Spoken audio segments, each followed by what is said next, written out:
साथियों, लक्ष्य the exams के YouTube चैनल पर आपका हार्दिक स्वागत है। साथियों, आज के इस वीडियो में हम सिंधु घाटी सभ्यता का थ्योरी पार्ट कवर करेंगे। साथियों, इससे पहले मैं दो वीडियो, प्राग ऐतिहासिक काल का एक थ्योरी पार्ट और दूसरा प्राग ऐतिहासिक काल से संबंधित ऑब्जेक्टिव क्वेश्चंस का एक वीडियो मैं अपलोड कर चुका हूं। तो अगर आपने अभी तक हमारे उन दोनों वीडियोस को नहीं देखा है तो प्लीज़ सबसे पहले जाकर आप उन दोनों वीडियोस को देखिए और ऑब्जेक्टिव पार्ट कवर करते वक्त आप कमेंट बॉक्स में आपने कितने क्वेश्चन सही किए इसको भी ज़रूर बताइए, है ना साथियों।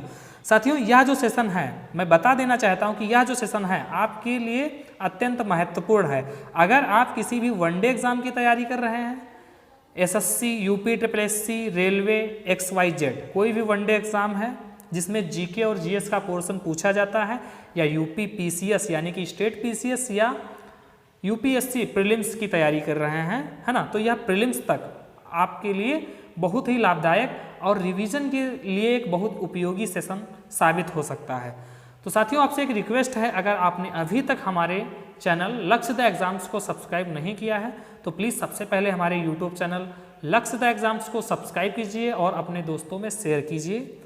चलिए साथियों, बिना बात किए हुए अब स्टार्ट करते हैं हम आज का अपना सेशन, सिंधु घाटी सभ्यता यानी कि हड़प्पा सभ्यता भी इसको कहते हैं और इंग्लिश में बोले तो इंडस वैली सिविलाइजेशन। ओके साथियों, अगर इस सभ्यता के लिए हम जो सुनते हैं कि यह सभ्यता सिंधु घाटी सभ्यता क्यों, है ना, तो सिंधु नदी के आसपास विकसित होने के कारण इसको हम सिंधु घाटी सभ्यता कहते हैं। लेकिन धीरे धीरे क्या हुआ, यह सभ्यता कई नदियों की घाटियों के किनारे प्राप्त हुई इसके अवशेष।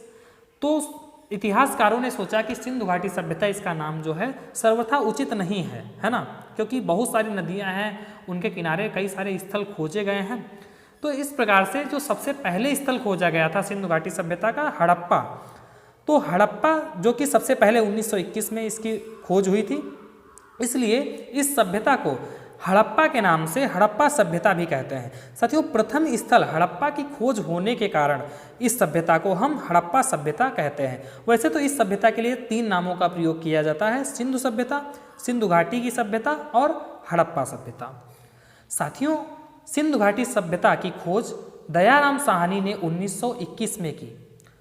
इस सभ्यता को साथियों हम आद्य ऐतिहासिक युग या कांस्य युग में रखते हैं और यह सभ्यता नगरीय सभ्यता थी और इसकी लिपि जो थी वह भाव चित्रात्मक थी। साथियों, मुख्य फसल गेहूं और जौ सिंधु घाटी सभ्यता की एक प्रमुख फसल थी।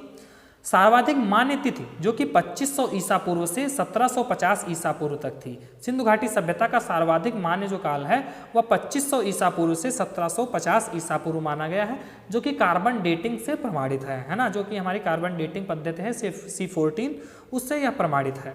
साथियों, सैंधव सभ्यता मिस्र व मिसोपोटामिया की सभ्यता के समकालीन थी, यानी कि जब मिस्र और मिसोपोटामिया की सभ्यताएं विकसित हो रही थी तो उस टाइम हमारी सैंधव सभ्यता भी विकसित थी।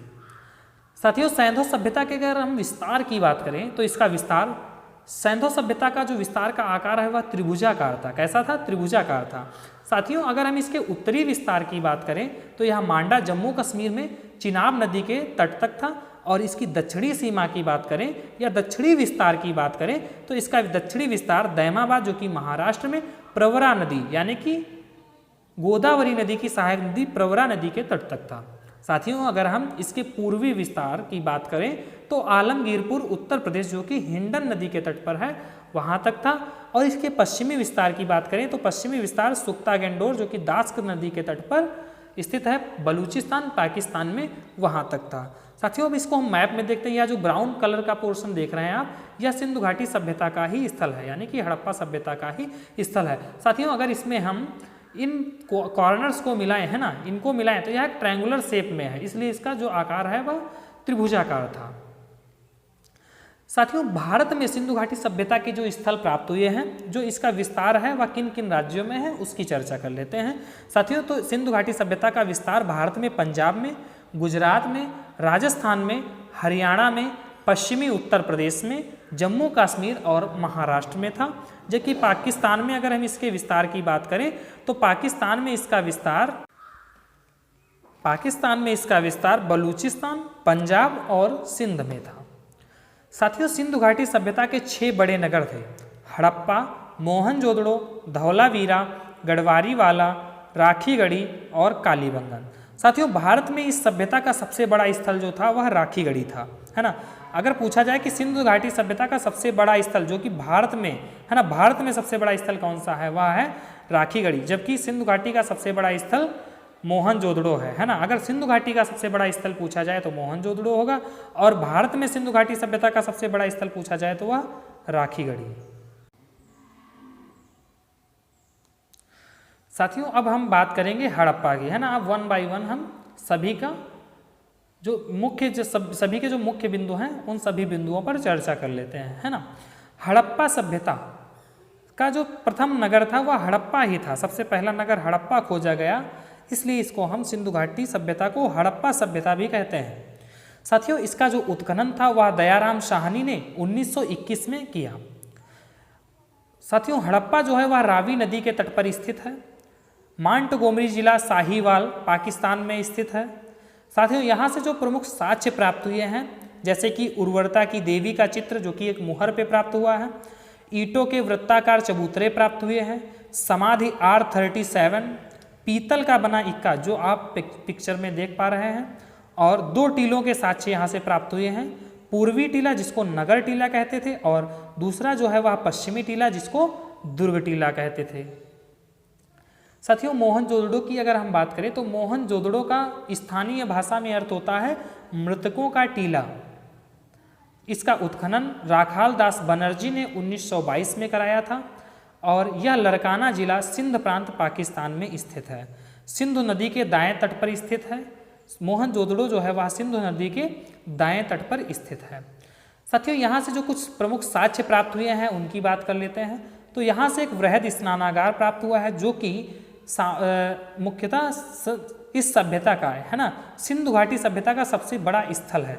वृहद स्नानागार संभवतः सिंधु घाटी सभ्यता का सबसे बड़ा स्थल है। अभिलेख युक्त सर्वाधिक मोहरें हड़प्पा मोहनजोदड़ो से प्राप्त हुई हैं। विशाल अन्नागार मोहनजोदड़ो से प्राप्त हुआ है। नृत्यरत नारी की कांस्य मूर्ति यानी कि नर्तकी की कांस्य मूर्ति यहाँ से प्राप्त हुई है। पुजारी योगी की मूर्ति, मुद्रा पर अंकित पशुपतिनाथ की मूर्ति यहाँ से प्राप्त हुई है। तो साथियों जो पशुपति शिव की मूर्ति है उसके बाएं गैंडा और भैंसा का चित्र है, दाएं बाघ और हाथी का चित्र है, जबकि नीचे 2 हिरण के चित्र प्राप्त हुए हैं। साथियों इस प्रकार से पशुपति जो शिव की मुहर है उस वहाँ पर कुल 5 प्रकार के 6 पशुओं का अंकन हुआ है। साथियों ये देख सकते हैं यह जो है विशाल स्नानागार है मोहनजोदड़ो का, और यह जो है योगी की मूर्ति है। साथियों बात करेंगे चन्हूदड़ो की, तो इसका उत्खनन का कार्य NG मजूमदार जी ने किया था। सिंध पाकिस्तान में स्थित है और सिंधु नदी के तट पर स्थित है। साथियों यहाँ से जो कुछ प्रमुख साक्ष्य प्राप्त हुए हैं जैसे कि मनका बनाने का कारखाना तथा भट्ठी, अलंकृत हाथी का खिलौना, वृक्काकार ईंटें, लिपस्टिक यानी कि सौंदर्य प्रसाधन यहाँ से प्राप्त हुए हैं, और बिल्ली का पीछा करते हुए कुत्ते का पदचिन्ह है ना, एक मुहर पे बिल्ली का पीछा करते हुए कुत्ते के पदचिन्ह भी प्राप्त हुए हैं। साथियों बात करेंगे लोथल की, तो लोथल की जो उत्खनन का कार्य है वह रंगनाथ राव ने कराया था। लोथल अहमदाबाद गुजरात में भोगवा नदी के तट पर स्थित है। साथियों सिंधु घाटी सभ्यता का यह एक बंदरगाह नगर था। यहाँ से कुछ प्रमुख साक्ष्य प्राप्त हुए हैं उनकी चर्चा कर लेते हैं। तो जहाज़ों की गोदी यानी कि गोदीबाड़ा के साक्ष्य यहाँ से प्राप्त हुए हैं। फारस की एक मुद्रा प्राप्त हुई है। अग्निकुंड, धान है ना, धान का जो सिंधु घाटी सभ्यता में धान का प्रथम साक्ष्य लोथल से प्राप्त हुआ है। घोड़े की लघु मृ मूर्तियाँ यानी कि घोड़े की मिट्टी की मूर्तियाँ यहाँ से प्राप्त हुई हैं। 3 युगल समाधियाँ यहाँ से प्राप्त हुई हैं।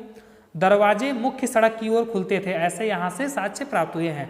लोथल के जो दरवाजे थे वह मुख्य सड़क की ओर खुलते थे। साथियों अब हम बात करेंगे कालीबंगन की। साथियों कालीबंगन का अर्थ होता है काली चूड़ियाँ। इसका उत्खनन का कार्य अमलानंद घोष ने कराया था। हनुमानगढ़ जिला राजस्थान में घग्गर नदी के तट पर कालीबंगन स्थित है। साथियों यहाँ से प्राप्त साक्ष्यों की बात करें तो कच्ची एवं पक्की ईंटों के साक्ष्य यहाँ से प्राप्त हुए हैं। जुते हुए खेत, भूकंप के साक्ष्य, 7 अग्निकुंड या वेदिकाएं, पक्की ईंटों का आयताकार गर्त, सेलखड़ी तथा मिट्टी की मोहरें, घोड़े के अस्थिपंजर, निचला शहर भी किले से घिरा था। तो इस प्रकार के साक्ष्य यहाँ से प्राप्त हुए हैं। अब हम बात करेंगे धौलावीरा की। तो धौलावीरा का उत्खनन जेपी जोशी ने कराया था। कच्छ कारण गुजरात में स्थित है, लूनी नदी के तट पर, और इसका जो आकार था वह आयताकार था। यह जो नगर था वह आयताकार था और 3 भागों में विभक्त था, किला, मध्य नगर और निचला नगर। इस जो नगर का विभाजन था वह 3 भागों में था, है ना। किला था, फिर मध्य नगर था और फिर निचला नगर था। साथियों बात करेंगे सुरकोतड़ा की। यह कच्छ गुजरात में स्थित है। विशेषता यहाँ से की विशेषता क्या है, यहाँ का जो नगर था वह 2 दुर्गीकृत भागों में विभाजित था, गढ़ी क्षेत्र और आवास क्षेत्र में विभाजित था। साथियों यहाँ से जो प्रमुख साक्ष्य मिले हैं वह है कब्रिस्तान से कलश समाधान प्राप्त हुए हैं। यहाँ से कलश समाधान के साक्ष्य प्राप्त हुए हैं। घोड़े की हड्डियाँ यहाँ से प्राप्त हुई हैं। अब बात करेंगे साथियों हम दैमाबाद की। दैमाबाद अहमदनगर महाराष्ट्र में प्रवरा नदी के तट पर स्थित है। यहाँ से जो साक्ष्य प्राप्त हुए हैं जैसे कि रथ चलाते हुए मनुष्य, सांड और गैंडे की आकृतियाँ हैं। यहाँ से रथ चलाते हुए मनुष्य के साक्ष्य प्राप्त हुए हैं, सांड का साक्ष्य प्राप्त हुआ है और गैंडे की आकृतियाँ प्राप्त हुई हैं। सैंधव लिपि की एक मुहर यहाँ से प्राप्त हुई है। साथियों बात करेंगे बनावली की। बनावली फतेहाबाद हरियाणा में सरस्वती नदी के तट पर स्थित है। यहाँ की विशेषता यह है कि यह सैंधव संस्कृत के 3 स्तर यहाँ से प्राप्त हुए हैं, है ना। यहाँ से सैंधव सभ्यता के 3 स्तर यहाँ से प्राप्त हुए हैं, जैसे प्राक सैंधव, विकसित सैंधव और उत्तर सैंधव, 3 स्तर यहाँ से प्राप्त हुए हैं। सड़कें नगर को, यहाँ की बनावली की जो सड़कें हैं वह नगर को तारांकित भागों में विभाजित करती हैं, है ना। तारांकित भागों में तारों के कोने होते हैं, इस प्रकार से विभाजित करती थी। साथियों यहाँ से जो प्रमुख साक्ष्य प्राप्त हुए हैं जैसे लाजवर्द तथा कार्नेलियन के मनके, हल की आकृति के खिलौने, तांबे का बाड़ाग्र, सड़कों पर बैलगाड़ी के पहिए के साक्ष्य यहाँ से प्राप्त हुए हैं। साथियों अब हम बात करेंगे रोपड़ की। तो रोपड़ का उत्खनन यज्ञदत्त शर्मा ने किया था। यह रूपनगर पंजाब में सतलुज नदी के तट पर स्थित है। यहाँ से जो प्रमुख साक्ष्य प्राप्त हुए हैं जैसे सिलखड़ी की मुहर प्राप्त हुई है, तांबे की कुल्हाड़ी, मनुष्य के साथ कुत्ते को दफनाए जाने के साक्ष्य यहाँ से प्राप्त हुए हैं। साथियों अन्य महत्वपूर्ण स्थलों की बात करें तो कोट दिजी जो कि सिंधु नदी के तट पर पाकिस्तान में स्थित है, रंगपुर जो कि मादर नदी के तट पर गुजरात में स्थित है, यहाँ से धान की भूसी के साक्ष्य मिले हैं। और साथियों रोपड़ जो कि सतलज नदी के तट पर पंजाब में स्थित है और इसके उत्खनन का कार्य यज्ञदत्त शर्मा ने कराया था। साथियों महत्वपूर्ण तथ्य की बात करें जो कि प्रीवियस ईयर या भविष्य में जो भी एग्जाम्स होंगे उनके लिए अत्यंत महत्वपूर्ण है। साथियों बालाकोट से सीप से बनी हुई चूड़ियों के टुकड़े प्राप्त हुए हैं। मांडा से कांस्य निर्मित पेचदार पिन प्राप्त हुई है। नवसारों से स्त्रियों के मांग में सिंदूर के प्रमाण प्राप्त हुए हैं। तो प्रश्न पूछ सकता है कि सिंधु घाटी सभ्यता का वह कौन सा स्थल है जहाँ से स्त्रियों की मांग से सिंदूर के साक्ष्य प्राप्त हुए हैं। तो इस प्रकार से यह जो हमारा सेशन है इसमें एक एक शब्द अपने आप में प्रश्न है साथियों, है ना। तो इस सेशन को बहुत ध्यान से कीजिए और इसका मैं PDF अपने टेलीग्राम चैनल लक्ष्यता एग्जाम्स पे अपलोड कर दूंगा, वहाँ से आप इसको डाउनलोड कर सकते हैं और पढ़ सकते हैं। साथियों रंगपुर से धान की भूसी के साक्ष्य प्राप्त हुए हैं। लोथल से वृत्ताकार चक्की के 2 पार्ट प्राप्त हुए हैं। और साथियों हुलास से सैंधव लिपयुक्त एक ठप्पा प्राप्त हुआ है। साथियों मोहनजोदड़ो से एक संयुक्त पशुमूर्ति के प्रमाण मिले हैं जिसमें शरीर भेड़ का है और सिर सूंडदार हाथी का है। तो जो संयुक्त पशुमूर्ति प्राप्त हुई है वह कहाँ से प्राप्त हुई है, मोहनजोदड़ो से प्राप्त हुई है। साथियों सैंधव सभ्यता विशिष्ट तथ्य, सैंधव सभ्यता से संबंधित जो विशेष तथ्य हैं जो कि अभी तक हमने कवर नहीं किए हैं, जो कि एग्जाम पॉइंट ऑफ व्यू से अत्यंत महत्वपूर्ण होते हैं, उनको आप कवर कर लेते हैं। साथियों सैंधव सभ्यता लोहे के ज्ञान का अभाव था, या इस सभ्यता के लोगों को लोहे का ज्ञान नहीं था, है ना। स्वर्ण, चांदी, तांबा एवं कांसे की जानकारी थी। हाथ से चालित चाकों का प्रयोग करते थे। मूर्ति पूजा का प्रचलन नहीं था। और साथियों सिंधु घाटी सभ्यता से किसी भी मंदिर के साक्ष्य भी प्राप्त नहीं हुए हैं। साथियों यहाँ से शेर के अवशेष का अभाव है। सिंधु घाटी सभ्यता से किसी भी प्रकार के शेर का अवशेष प्राप्त नहीं हुआ है। साथियों अभी आपको क्वेश्चन जो देगा उसमें शेर इस प्रकार से कह देगा कि सिंधु घाटी सभ्यता से किस पशु के अवशेष नहीं मिले हैं, और आपको ऑप्शन में दे देगा और उसमें साथ में शेर भी होगा, है ना। इस प्रकार से एलिमिनेट करना होता है। तो उस टाइप के क्वेश्चंस हम तभी हल कर पाएंगे जो बहुत ही बारीकियों से हमने पढ़ा होगा। तो इसलिए यह सेशन आपके लिए बहुत ही महत्वपूर्ण है।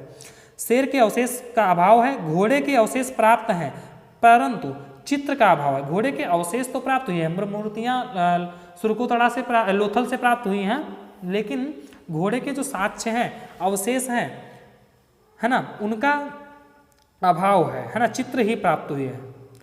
परीक्षा दृष्टि, साथियों परीक्षा दृष्टि में उन पॉइंट्स को समाहित कर रहे हैं जो कि प्रीवियस ईयर में पूछे गए हैं या भविष्य में पूछे जा सकते हैं। साथियों कपास की खेती का आरंभ सर्वप्रथम सैंधव निवासियों ने किया था। सैंधव सभ्यता में क्रय विक्रय जो था वह वस्तु विनिमय यानी कि बार्टर सिस्टम था द्वारा किया जाता था, क्योंकि सिक्कों का प्रचलन नहीं था। साथियों सैंधव सभ्यता में बांट मुख्यतः घनाकार थे। यहाँ के जो बांट थे वह मुख्यतः घनाकार थे, जो कि 16 के अनुपात में थे। साथियों मेलुहा शब्द जो है उसको मेसोपोटामिया के लोग सिंधु सभ्यता के लिए प्रयोग करते थे, इसलिए जो मेलुहा शब्द है उसका संबंध सिंधु घाटी सभ्यता से ही है। धातु मूर्तियां लुप्त मोम या मधुशिष्ट विधि से बनाई जाती थी। जो धातु की मूर्तियां हैं वह लुप्त मोम या मधुशिष्ट विधि से बनाई जाती थी।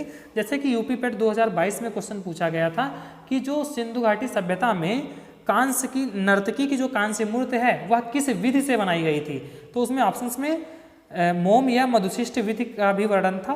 तो इस प्रकार से जो आप एग्जामिनर डीपली क्वेश्चन पूछेगा तो वह यहाँ से आपके कवर हो जाएंगे। किसी भी प्रकार से एग्जामिनर क्वेश्चन पूछे इस सेशन को देखने के बाद आपका एक सिंगल क्वेश्चन भी मिस नहीं होगा।